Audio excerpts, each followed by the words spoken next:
Hello viewers, welcome to my channel Tae Kook F Hindi explain. आज मैं आप लोग के साथ शेयर करने वाली हूँ ते cook fan fiction mafia Kings obsession. तो चलिए शुरू करते हैं। यहाँ पे जॉन कुक जो है वो डॉक्टर को पूछते हैं कि ते कैसा है, वो ठीक तो है ना। डॉक्टर बोलते हैं हाँ, लेकिन वो आपसे मिलना नहीं चाहते हैं। जे के बहुत ही शौक हो जाते हैं। क्या वो मुझसे नहीं मिलना चाहते हैं? लेकिन क्यों? मैं कब से उसका इंतज़ार कर रहा हूँ, लेकिन वो मुझसे मिलना नहीं चाहते हैं। ऐसा क्यों?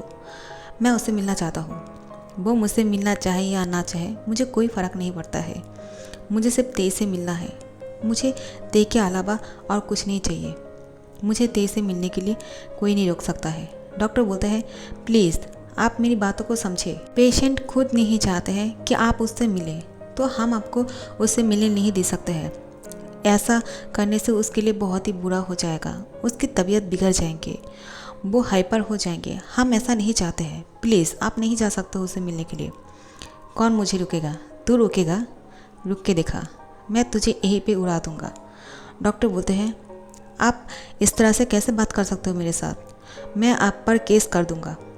तो फिर ठीक है, तेरे बाप को बुला और मेरे नाम पे केस कर दे, उसके बाद देखेंगे क्या होते हैं।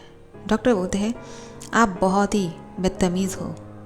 जॉन कुक की गार्ड जो है वो डॉक्टर की कॉलर को पकड़ लेते हैं और बोलते हैं मेरे बॉस के साथ इस तरह से बात करते हो? जानते हो वो कौन है? वो जियोन जॉन कुक है, mafia king Jeon Jungkook. उसके साथ इस तरह से बात करने की तेरी हिम्मत कैसे हुई? जॉन कुक बोलता है उसको देख ले, मैं अपनी बेबी से मिलने के लिए जा रहा हूँ। और फिर वो जो है वो ते के पास जाते हैं। ते बोलते हैं आप यहाँ पे क्यों आए हो? चले जाओ यहाँ से, मैं आपसे मिलना नहीं चाहता हूँ। जॉन कुक बोलता है बेबी तुम इस तरह से क्यों बात कर रहे हो? मैं तुमसे बहुत ज़्यादा गुस्सा हूँ। तुम मुझसे मिलना नहीं चाहते थे, लेकिन ऐसा क्यों? मैं तुमसे मिलने के लिए कब से इंतज़ार कर रहा था और तुमने डॉक्टर को कहा तुम मुझसे मिलना नहीं चाहते हो। मैं तुम्हारा हस्बैंड हूँ, तुम भूल गए हो क्या? चलो मैं तुम्हें घर लेकर चलता हूँ। अब यहाँ पे रहने की कोई वजह नहीं है, क्योंकि तुम ठीक हो गए हो, तुम्हारा होश आ चुके हैं।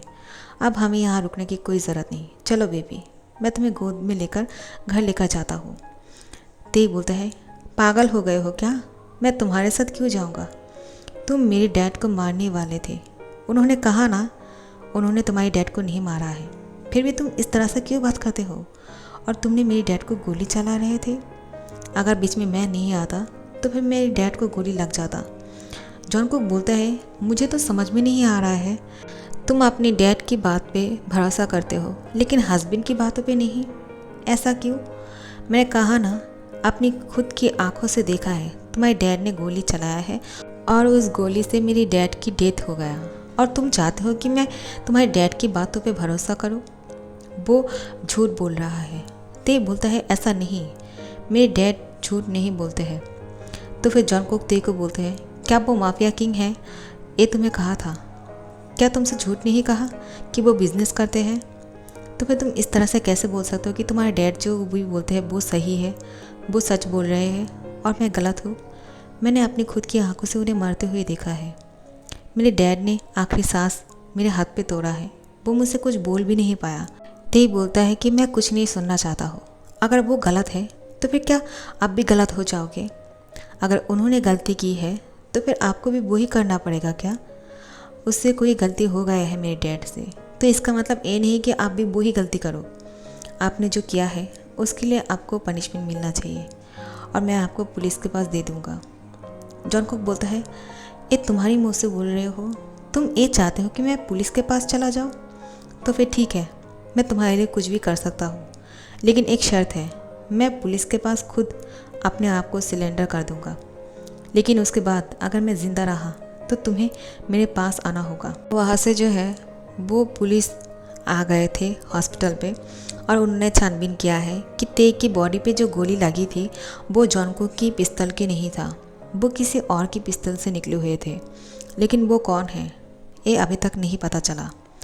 तो अब जो है जॉन कुक बोलते हैं ठीक है, मैं पुलिस के पास जाके बोलता हूँ कि मैंने गोली चलाया है तुम पर। फिर ते बोलते हैं नहीं, मुझ पर नहीं, मेरे डैड पर, जो मैं बीच में आने की वजह से मेरे शरीर पे लगा। अंदर ये दोनों की बातों की आवाज़ से बाहर से RM शुगर और जिमिन अंदर आते हैं। ते से मिलने के लिए। वो लोग देखना चाहते हैं कि ते ठीक तो है ना। आर्यन जल्दी से आके ते को गले लगा लेते हैं और बोलते हैं सन तुम ठीक तो हो ना। ते उनको धक्का दे देते हैं, बोलते हैं आप मुझे मत छुइए। आर्यन बोलते हैं लेकिन ऐसा क्यों, तुम मुझसे गुस्सा हो, मैं जानता हूँ मैंने तुम्हारे साथ जो भी किया है बहुत बुरा किया है, लेकिन तुम ये बात तो एक्सेप्ट करोगे ना कि तुम्हारे डैड ने हमेशा तुम्हें बहुत ज़्यादा प्यार दिया है। हाँ मैंने झूठ कहा कि मैं बिजनेस करता हूँ। हम दोबारा से ते को पकड़ने जाते हैं तो जॉन कुक उन दोनों के बीच में आते हैं और बोलते हैं मेरी बेबी ने कहा ना कि उसे मत छुइए, तो आप उसे मत टच कीजिए, आपकी गंदी हाथों से उसको टच मत कीजिए क्योंकि मैं नहीं चाहता हूँ। आर्यन बोलता है जॉन कुक बेटा मेरा बात तो सुनो, मैं तुमसे बोलना चाहता हूँ उस दिन क्या हुआ था। फिर जेके बोलता है नहीं मुझे आपकी कोई भी बातों पे यकीन नहीं है, मैं आपकी कोई भी बात नहीं सुनना चाहता हूँ क्योंकि आप ही ने ही कॉल किया था। आर्यन बोलता है नहीं मैंने कोई नहीं कॉल किया था उस दिन तुम्हारे डैड को।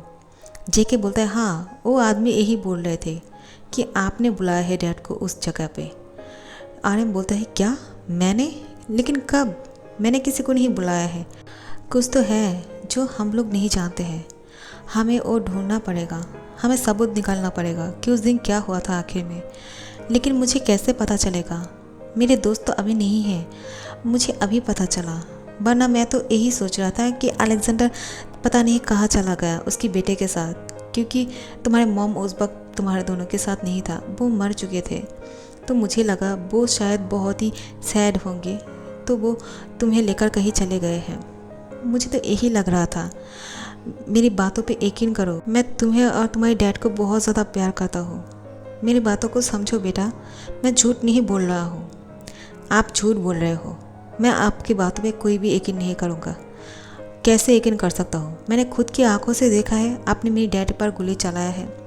आर्यन बोलता है नहीं मैंने तुम्हारे डैड पे गोली नहीं चलाया था, मैं तो ऐसे ही जाते वक्त खुद को बचाने के लिए गोली उस आदमी पर छोड़ा था जो मुझे मारना चाहते थे, मैं तो उसे जानता भी नहीं।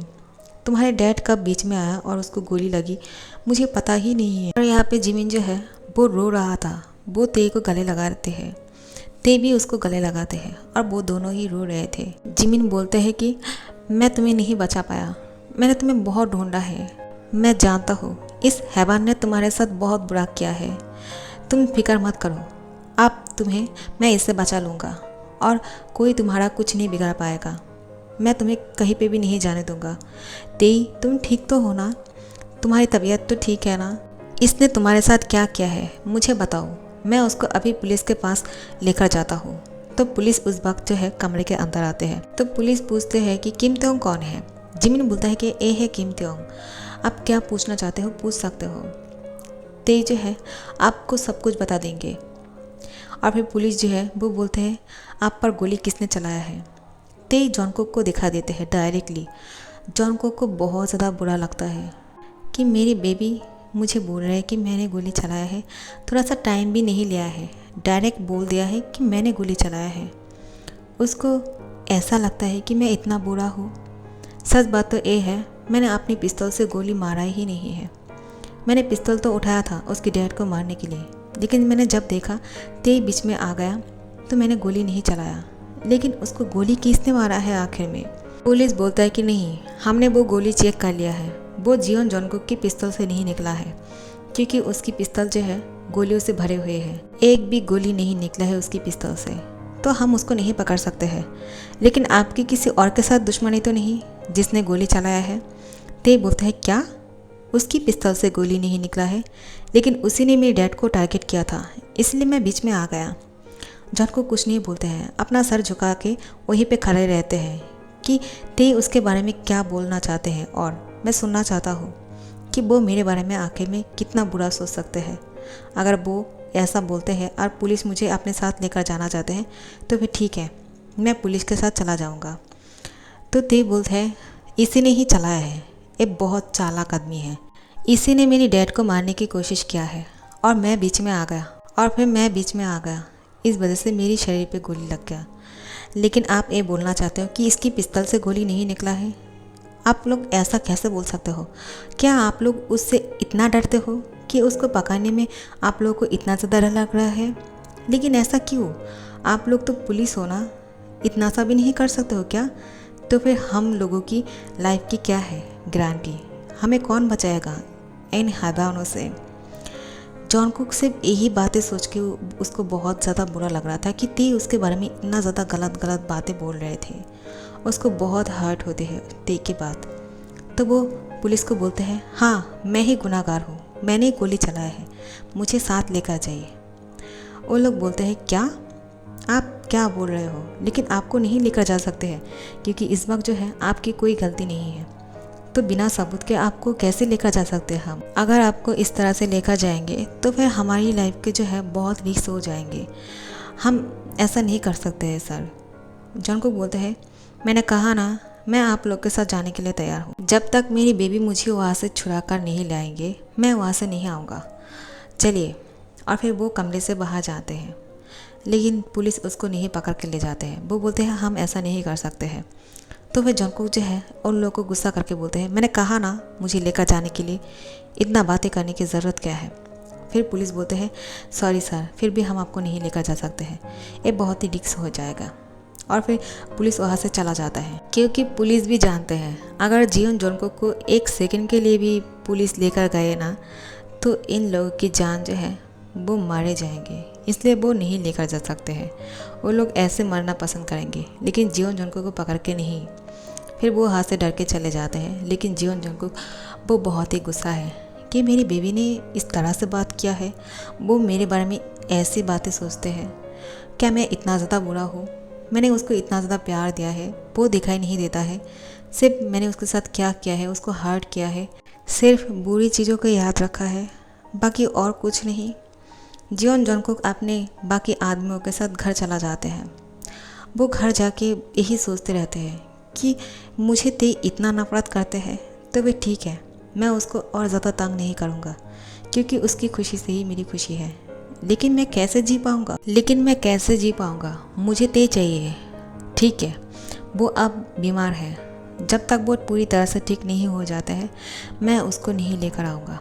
लेकिन जैसे मुझे पता चला कि वो हॉस्पिटल से डिस्चार्ज हो गए हैं मैं उसको उस दिन मेरे पास लेकर आऊँगा। और यहाँ पे जिमिन जो है वो ते को बोलते हैं, मुझे बताओ उसने तुम्हारे साथ क्या किया है? क्या तुम दोनों ने शादी कर लिया है? लेकिन क्यों? तुम्हें याद है जब तुमने मुझे कॉल किया था और फिर तुमने बात करना बंद कर दिया, लेकिन मैंने फ़ोन को नहीं काटा था, मैंने सब कुछ सुन लिया था। उस दिन तुम्हारे साथ जो कुछ भी हुआ था।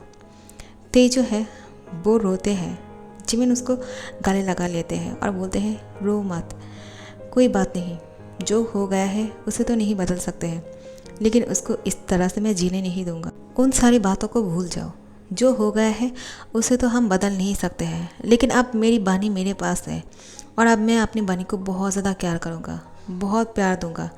मेरी बानी को कोई भी तकलीफ़ नहीं होगा, तुम बिल्कुल भी फिक्र मत करना, मैं तुम्हारे साथ हूँ, मैं तुम्हारा ख्याल रखूँगा। और फिर उसको गले लगा लेते हैं। यूंगी सब कुछ देखते हैं, यूंगी को बहुत बुरा लग रहा था। यूंगी जिमिन को पसंद करते हैं, लेकिन जिमिन ते को, तो यूंगी को बहुत बुरा लग रहा था ते की तरफ इतना प्यार देख के जिमिन का, क्योंकि जिमिन हमेशा यूंगी के साथ बहुत ही रूड तरीके से बात करते हैं, लेकिन ते के लिए वो कितना ज़्यादा फिक्रमंद है। तो फिर जिमिन और ते को इस कमरे में अकेला छोड़ देते हैं और RM यूंगी को इशारा से बाहर लेकर जाते हैं और उसको बोलते हैं, पता लगाओ किसने मेरे बेटे के ऊपर गोली चलाया है। मैं जानता हूँ जियोन जॉनकुक ने गोली नहीं चलाया है, मैंने भी खुद की आंखों से देखा है। वो जब गोली चलाने वाले थे मेरे ऊपर, जब ते बीच में आया उसने अपना पिस्तौल को नीचे कर लिया था, उसने गोली नहीं चलाया है। और पुलिस जो है वो सच कह रहा है, क्योंकि मैंने भी ये नोटिस किया है, मुझे अभी याद आया। ऐसा कैसे हो सकता है? तो किसी और ने गोली चलाया है। तुम्हें पता लगाना होगा कि किसने किया है ये काम। मैं नहीं चाहता हूँ कि 10 साल पहले जो हुआ था वो दोबारा से रिन्यू हो। और यहाँ पे जिमिन जो है वो ते की बहुत अच्छी तरह से देखभाल कर रहा था, और यहाँ पे जॉन को वो सिर्फ ते के बारे में ही सोच रहे थे। उसके आँख लग जाते हैं। ते जिमिन को बोलते हैं, जिमिन मैं तुमसे बहुत ज़्यादा प्यार करता हूँ। जिमिन बोलता है कि मैं भी तुमसे बहुत ज़्यादा प्यार करता हूँ। तुम्हें पता है बनी, मैंने तुम्हें बहुत ज़्यादा मिस किया है, I love you so much. और फिर वो दोनों एक दूसरे को किस करते हैं और फिर जिमिन ते की पूरी फेस पे किस करते रहते हैं। उसकी बॉडी पे किस करना शुरू करते हैं। वो दोनों एक दूसरे को किस किए जा रहे थे और फिर जिमिन जो है वो ते के साथ इंटीमेट होने की कोशिश करते हैं। ये दोनों बहुत ज़्यादा करीब थे। इन दोनों की बॉडी पार्ट जो है एक दूसरे के साथ बहुत ही ज़्यादा टच हो रहे थे। जॉनकुक अचानक अपनी आइज़ ओपन करते हैं, बोलते नहीं, ऐसा नहीं कर सकते हो तुम मेरी बेबी के साथ, मैं तुम्हें मार दूंगा। और फिर वो बोलते हैं ये सब कुछ सपना था, थैंक्स गॉड मैंने एक बुरा सपना देखा, ये सच नहीं है। तो फिर ये जॉनकुक का ड्रीम था, एक बुरा सपना जो उसको कुछ देर के लिए आया था लेकिन बहुत ही डरावना था। जॉनकुक की पूरी बॉडी से पसीना छूट रहे थे। वो यही सोच रहे थे कि ऐसा कैसे हो सकता है। नहीं, अगर ये सच हुआ तो, अगर जिमिन शी उसके साथ ये सब कुछ किया तो मेरी बेबी जो है बीमार है, वो इतना ज़्यादा स्ट्रांग नहीं है, उसके साथ अगर कुछ गलत हो गया, मेरी बेबी के साथ कोई ऐसा नहीं कर सकते हैं सिवाय मेरे, मैं सिर्फ उसको प्यार करूँगा, कोई और नहीं। उसकी हिम्मत कैसे हुई मेरे सपने में उसको किस करने की, मैं उसकी होठ जला दूँगा। और ये सब कुछ सोच रहे थे और फिर तुरंत वो अपने घर से बाहर निकलते हैं। उसके घर जो है वो बोलते हैं कहाँ जा रहे हो आप, हम आपके साथ चलते हैं। जॉनकुक बोलते हैं नहीं, मैं खुद जाऊंगा और मेरी बेबी को अपने साथ लेकर आऊँगा, मैं इंतज़ार नहीं कर सकता हूँ, मैं उसके ठीक होने का इंतज़ार नहीं कर सकता हूँ, समझ में आया। वो घर जो है वो बोलते हैं कि क्या बोल रहे हैं, हमने कब मना किया है। और फिर बोलते ठीक है हम लोग भी साथ चलते हैं, लेकिन वो लोग की बात नहीं सुनते हैं, वो खुद ही चला जाने लगते हैं। लेकिन जॉनकुक के आदमी भी उसको अकेला नहीं छोड़ते हैं, उसके पीछे ही जाने लगते हैं क्योंकि वो लोग जानते हैं जॉनकुक की लाइफ बहुत रिस्क में है, उसको कोई मारना चाहते हैं, उसको कोई फंसाना चाहते हैं, तो वो लोग भी उसके पीछे ही जाते हैं। और यहाँ पे जॉनकुक आखिर में हॉस्पिटल पहुँच जाते हैं। वो आके देखते हैं कि जिमिन शी जो है उसकी हैंड पकड़ के उस बेड के सामने ही सो रहे थे। और फिर वो आके उस हैंड को छुड़ाते हैं और बोलते हैं तुम्हारी हिम्मत कैसी हुई मेरी बेबी को टच करने की, मैं तुम्हारी हैंड तोड़ दूंगा। और फिर जिमिन की हाथों को बहुत ही ज़ोर से नीचे पटक देते हैं और फिर बोलते हैं तुम यहाँ से हटो, यहाँ से बाहर निकल जाओ वरना मैं तुम्हें मार दूंगा। ते बोलता है कि क्या हुआ, आप दोबारा से वापस आ गए हो, मैंने आपको कहा ना मैं आपको नहीं देखना चाहता हूँ, आप बहुत बुरे हो, चले जाओ यहाँ से। जॉनकुक बोलता है नहीं बेबी, अब तो मैं यूँ ही नहीं जा सकता हूँ, अब तो मैं जाऊँगा लेकिन तुम्हें साथ लेकर। और फिर उसको गोद में उठा लेते हैं। ते खुद को छुड़ाने की कोशिश कर रहे थे लेकिन उसकी बॉडी से बहुत ज़्यादा खून निकलने की वजह से वो बहुत ही वीक पड़ चुके हैं, वो खुद को नहीं छुड़ा पा रहे थे। जिमिन भी उसको छुड़ाने की कोशिश करते हैं लेकिन जॉनकुक उसको धक्का दे देते हैं और फिर वो दीवार के साथ टकरा जाते हैं और उसके सर से खून निकलने लगते हैं। नर्स दौड़ के आते हैं, जिमिन को एक नर्स लेकर जाते हैं क्योंकि जिमिन जो है एक धक्के से ही बेहोश हो गए हैं और बाकी लोगों की हिम्मत नहीं होते हैं कि जॉनकुक को रोक सके। डॉक्टर बोल रहे थे कि आप इस तरह से उसको नहीं लेकर जा सकते हो। जॉनकुक इशारा से डॉक्टर को लेकर जाने के लिए बोलते हैं उसके घर पे, क्योंकि आप जो है ते की इलाज उसके घर पे ही होंगे, इस हॉस्पिटल पे नहीं। वो बहुत ही ज़्यादा रिस्क फील करते हैं, अगर हॉस्पिटल पे ते रहेंगे तो उसके साथ अगर कुछ हो गया तो इस वजह से जॉनकुक अपने साथ ते को अपने घर लेकर जाते हैं और ते कुछ नहीं कर पाते हैं। सो गाइस मैं इस बात को यहीं पे ख़त्म कर रही हूँ, ठीक है। और हाँ, मैं आप सब लोगों की कमेंट्स पढ़ती हूँ, ऐसा नहीं है कि पढ़ती नहीं हूँ। और यार मेरे नाम जो है मो, नॉट मोआ, मो MOU, कुछ लोग जो है मेरे नाम की सत्यानाश कर दिया है। चलो कोई बात नहीं, आप लोग प्यार से बोलते हो जो भी, तो फिर आप लोग के कमेंट्स के लिए बहुत बहुत शुक्रिया क्योंकि आप लोग बहुत ही प्यारा कमेंट्स करते हो। हाँ यार मैं रिप्लाई नहीं करती हूँ क्योंकि मुझे समझ में नहीं आता है, सिर्फ थैंक यू बोलना ये बहुत ही छोटा हो जाता है, इसलिए मैं वहाँ पे सिर्फ थैंक्स नहीं लिखता हूँ क्योंकि थैंक्स बोलना और ना बोलना एक बात ही है। तो आप लोग इस तरह से कमेंट करते रहना क्योंकि आप लोग की कमेंट्स ही है जो पढ़ने के बाद मुझे वीडियो बनाने की मन करता है और मैं वीडियो बना पाता हूँ। एवरी डे मैं वीडियो अपलोड करती हूँ, किसकी वजह से, आप लोगों की वजह से। तो अच्छा लगे तो लाइक कमेंट शेयर कर देना और अच्छे कमेंट करना। और जो लोग अभी तक सब्सक्राइब नहीं किए हो प्लीज़ यार, वीडियो अच्छा लगता है तो फिर सब्सक्राइब कर दिया करें और आप लोग प्ले लिस्ट को चेक कर लेना। Thank you so much for watching.